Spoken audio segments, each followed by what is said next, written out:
Well, good morning. Here we are again. This is Tuesday, the 3rd of January, 2023.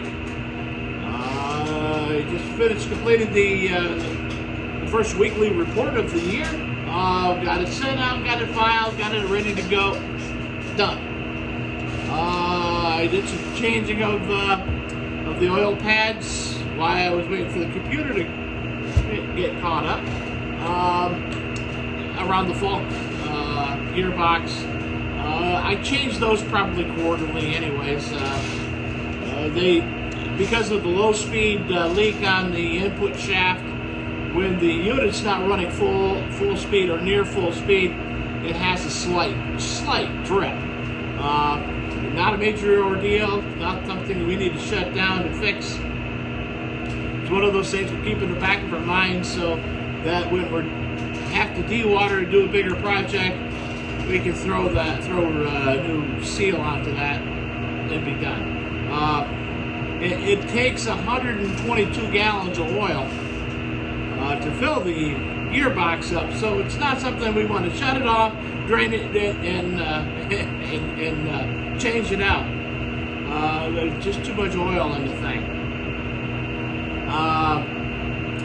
It's gonna be needing to be done soon because we're gonna have to order a couple extra barrels of oil and get it changed out. Just because it's been in there for several years.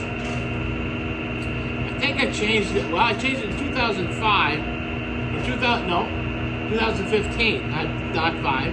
2015. Then that was the last time I had a full change. But I've added probably 30-40 gallons into it at least since then. So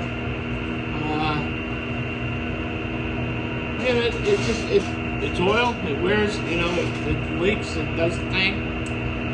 Anyway, so today we're finally running just above set point on the pond level. We're at 1699.98, which is just to slow it down, put that into layman's terms. It's 1,699 feet above sea level. And that is the top of our boards.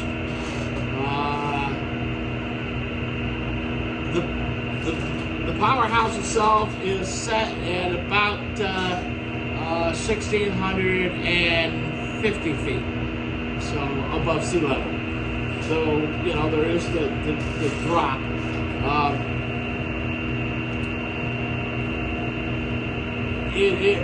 From the top of the head pond to the top of the water, it's usually about a 53-foot drop total. I don't get into all of the different pressures and whatnot because I don't understand all that, and I don't have the formulas for that. If I had the formulas, it'd be one thing, but I don't have the pressure drops and the formulas to figure all that out. Nor even though on my paperwork it asks about what your overflow CFS, cubic feet a second, going over the top of the boards. I have no way to calculate that. So at best we can guess, but it is not even an educated guess. It's just a guess.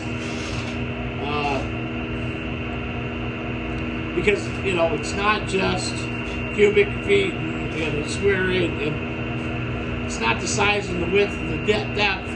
It's a volume of pressure coming down the river, the flow. It gets real complicated. That's what engineers are for. That's not me. They have the formulas. They can plug that information in. So that's just another one of those things that I usually put a 0 there. Our bypass reach,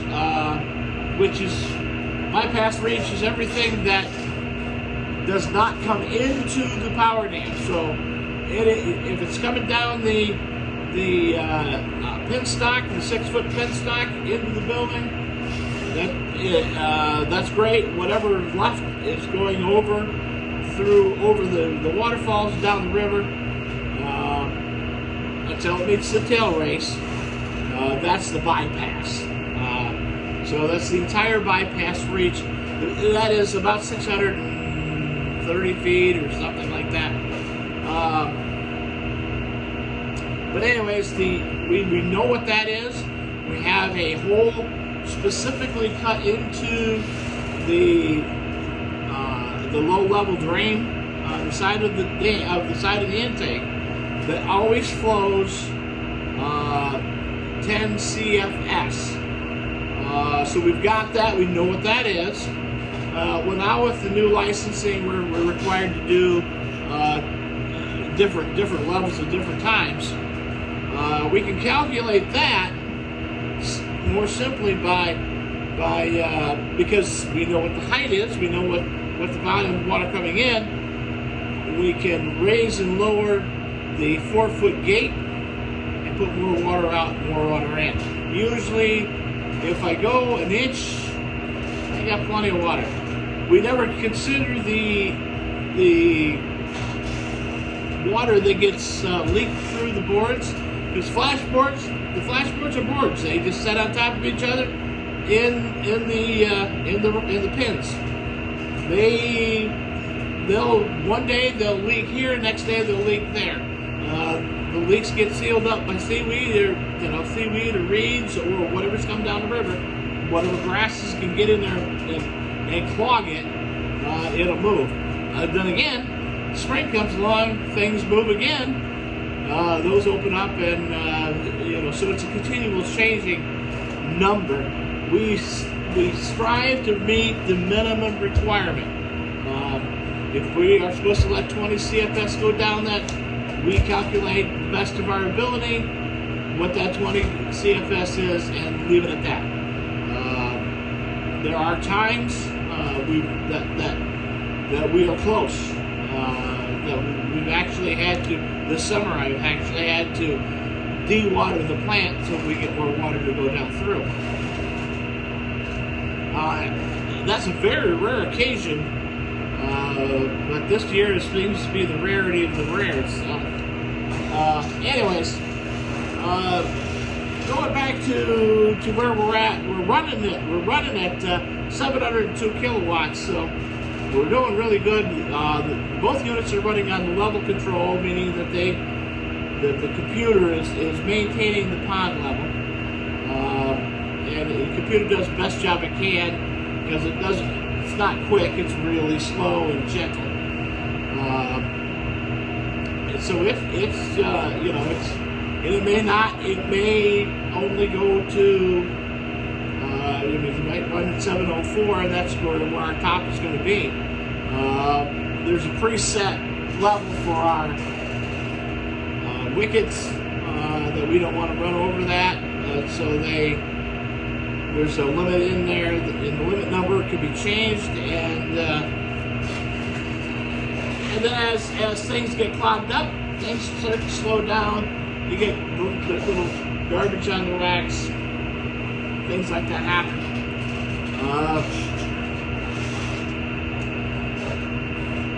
Let's go ahead and take a look outside. I want to look at the river this morning and see how that seems to be flowing.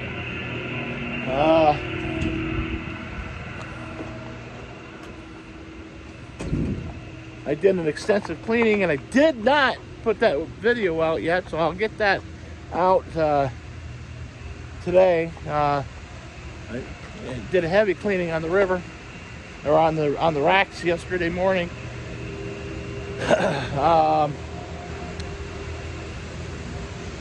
So we'll get that published today. We'll get this one published today. Sometimes I get back and I get things going, and I just forget about them.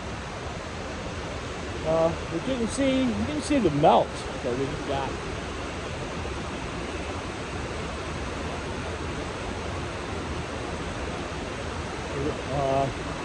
Yesterday morning, the bypass side of the river, I call that the bypass side.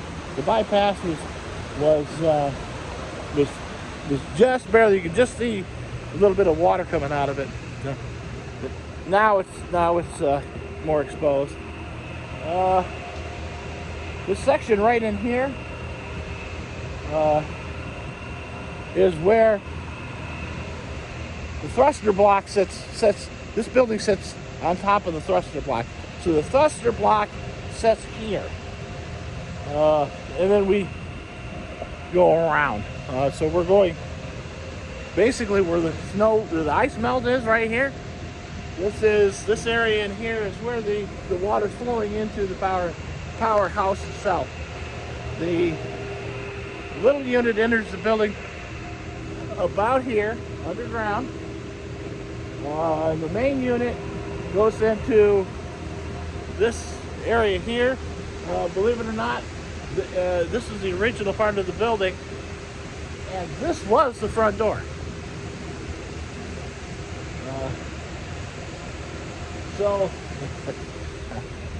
So this comes in, it runs right directly into that.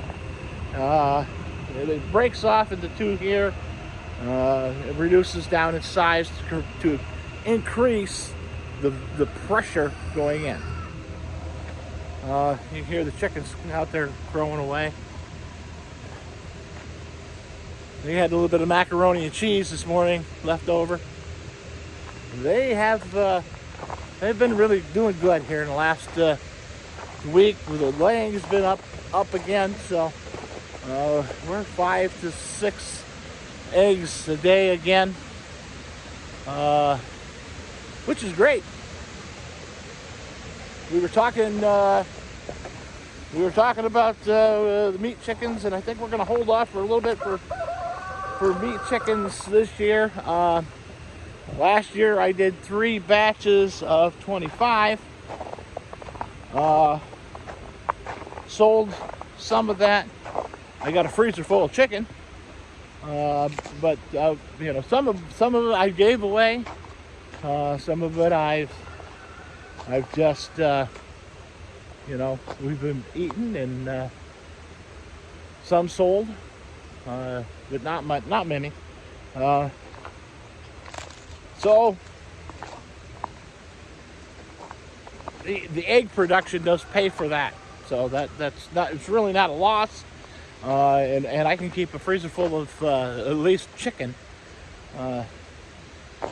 So this year, I think, I haven't talked to Dan yet, but I think we're going to go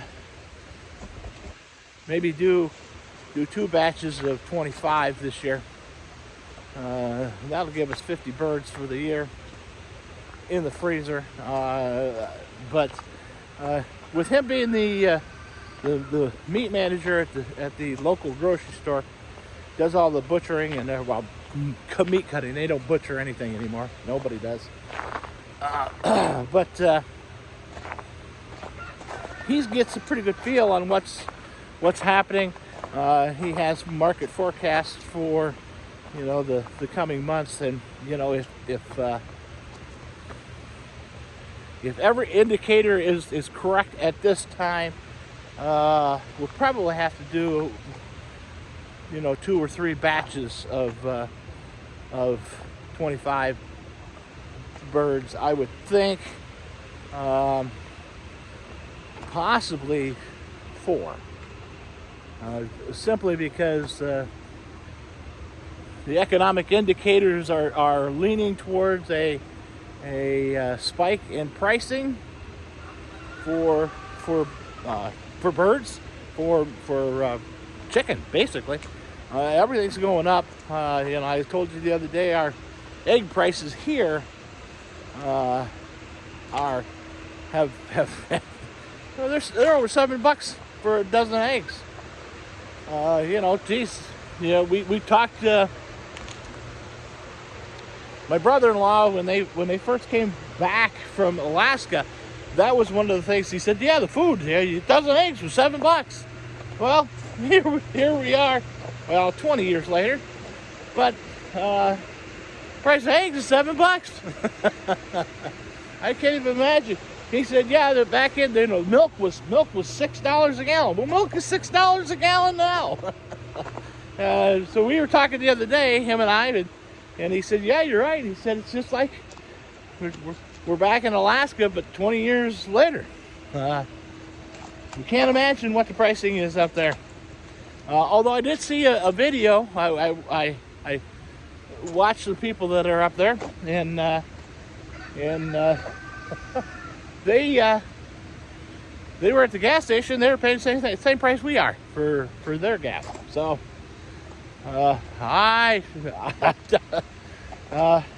somebody's got to do something. Something has to change, or we will change ourselves. Anyways, speaking of change, last night we had a going away get together for our assistant chief, younger guy, younger than me, anyways. So he had been 23 years out of the department, so he's in the late 30s. Him and his wife are moving to Albany, Oregon. So he bought a house out there. He was the paramedic for the community. Great guy. His wife's family is from out there, and most of them live out there. So it's not an unfamiliar area. He's going to go out there and do what he can. And you know what? I really. If I was 20 years younger, even 10 years younger, I would consider the same a move myself. But my health's not great. I'm going to be 59 in a few days. So. I think my days of journeying are pretty much over. And I really like what I do. I really like the area. I don't like New York. I don't like the politics of New York.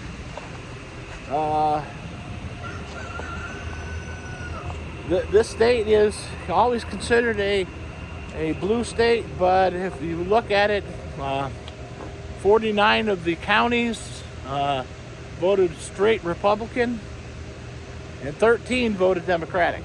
So, the people where we live are like-minded.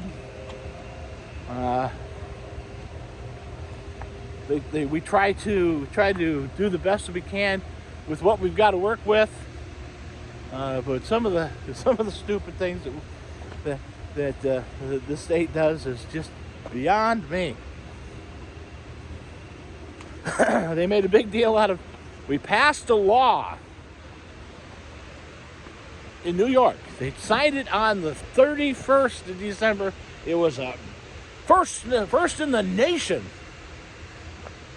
that your cell phone has to. You can fix your own cell phone. Now, why in the world did we need to come up with a stupid law like that? All you had to do was go to the manufacturers and say, you can't sell it in New York because you can't fix it. Done. New York City is probably one of the largest areas for cell phone usage and devices. And if you went to Apple and said you can't sell any device in New York, or you cannot put towers up to power those devices because you won't sell it. You won't allow people to fix their own phones, or competition to fix your phone. You don't need a law. You don't. Frustrating. Probably only cost $5 or $6 million to get that law in the books. But anyways, we're building a brand new stadium for the Buffalo Bills. Although I have to say that the Buffalo Bills are the only football team professional football team in the state of New York. I know the people are going to go, well, no, that's not true. You got the New York, you got the Giants, you got the Jets. Well, neither of those teams play in New York. They have stadiums in New Jersey. So they're not the New York Giants, they're the New Jersey Giants. If they had a stadium in New York and played football in New York, they would be a New York team, but they're not. So anyway, so we're building a new stadium for the Buffalo Bills. The state of New York is going to pay $835 million to build the stadium. Not a football fan, so I can't tell you exactly how many times the Buffalo Bills have won the Super Bowl and been the football champions of the world, but I bet you I can count it on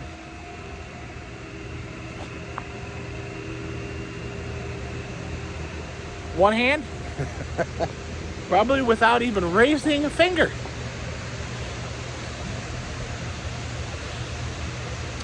But that goes along. Our governor is from the Buffalo area. Her husband actually runs the commissary, or they don't even call it commissary. They call it a concession department or concession company that just happens to have the contract for the Buffalo Bills Stadium.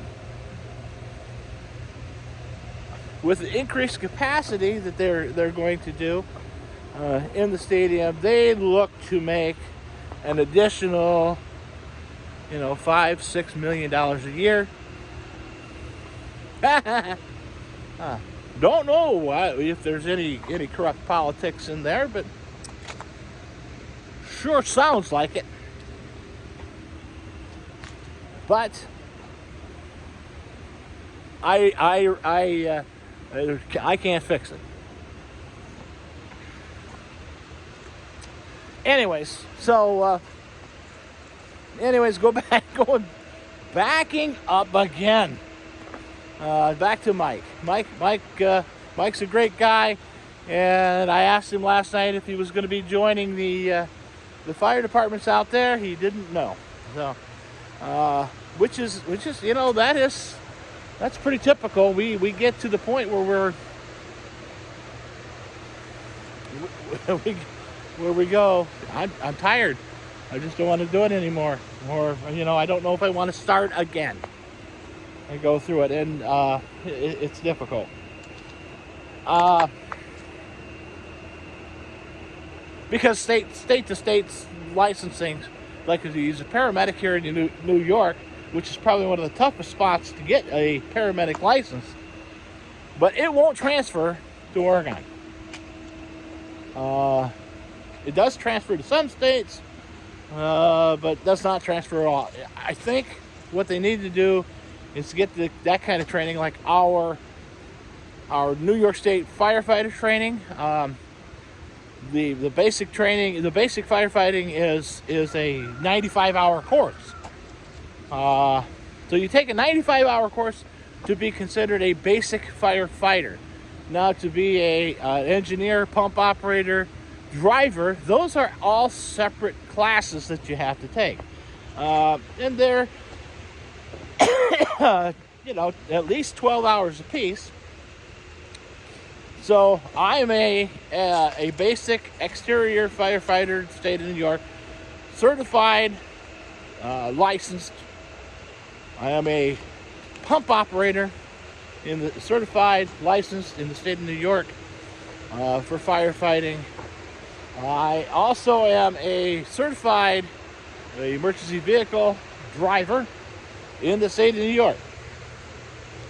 So you figure all that in there, I've got 150 hours worth of training that if I moved out of state, went to any other state, even if I went to Vermont or New Jersey or Pennsylvania, that means absolutely nothing has to start again. So we need to get uniform licensing and accreditations across the nation, and that would be very easy to do, is make a national certification,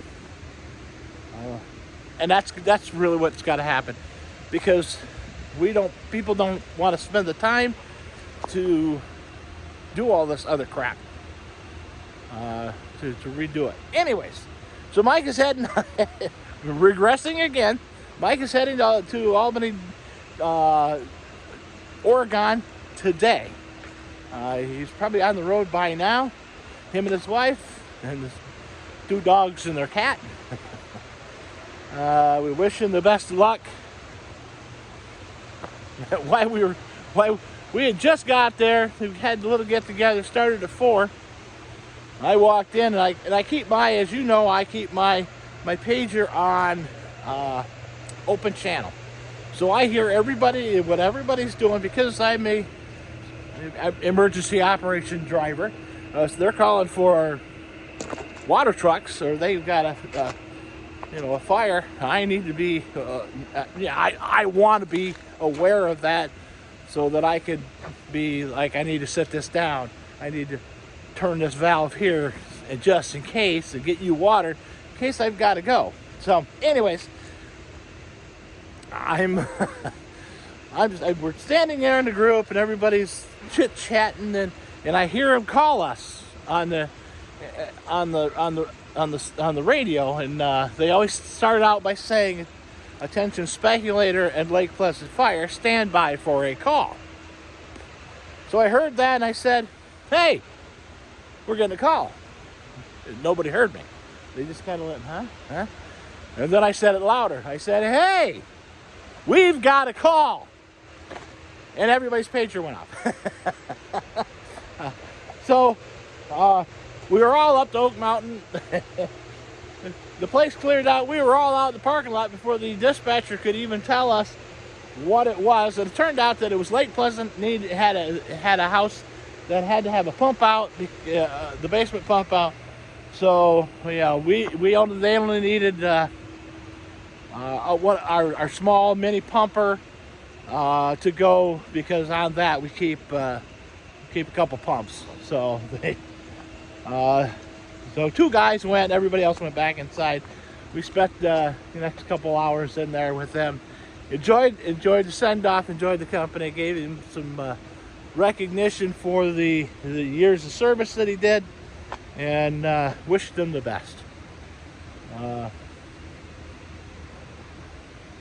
Got home. I came home after doing the chickens, and it was about 7 o'clock, and Juanita wasn't feeling the best, so she was just kind of resting yesterday. And she said, "I just saw a thing that on Prime, the Jack Ryan series has just been released." And so I said, "Well, let's just watch some of it." Those of you that know me know that 8:30, 9 o'clock is bedtime. We were watching that show, and it was 12 o'clock, and I looked at the clock and I said, "We can't watch anymore. I got to go to bed." Good show. I enjoy it. But yeah. Anyhow, so that's where we're at today. I've got to at least get the generator moved. It's sitting on my trailer. We're going to take it in. Dan's going to give me a hand this morning. So we'll get that at least put there. We'll see what happens. I still, even though I'm technically back, released from